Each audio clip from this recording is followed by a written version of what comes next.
Kati ya zile sheria zote zilizopitishwa na ambazo zilipitia katika bunge ya kitaifa, kati ya nyingi ya hizo sheria ambazo zilikuja zote zinakandamiza mwananchi.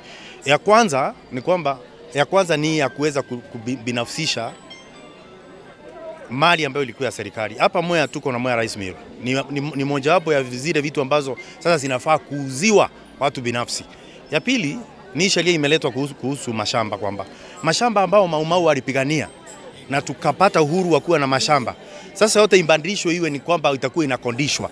Hivyo ni kusema kama wewe sasa uko na shamba ambayo uko na hati miliki ambayo ni uko nayo, shamba ni lako milele, sasa itapunguzwa mpaka miaka 99. Hiyo ni kusema utakuwa unalipa pesa kama umekodisha shamba kwa serikali. Hiyo ni sheria nyingine mbovu.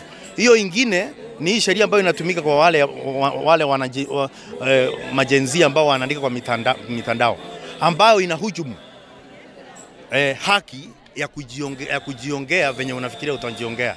Naona kwamba ni njama. Juzi tu tulikuwa na wanajenzi wengi ambao walikuwa wamepelekwa makotini wakistakiwa na kosa la wengine walikuwa naambiwa ni uhaini, wengine walikuwa naambiwa kwamba ni walikuwa ni watu ambao ni mamluki. Ndio tunasema sheria kama hizo asifai muda kama huu.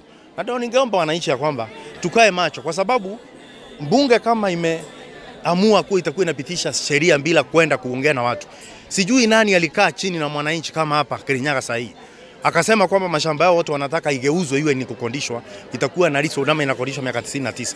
Hakuna kitu kama hiyo. Hakuna watu walikaa chini kama ni wakulima mpunga na mchele wakasema kwamba Mwea Rice Mill inafaa kuuzwa. Kwa hivyo ndio nasema inafaa kwamba watusikize na serikali pia na wambunge waweze kusikiza wananchi.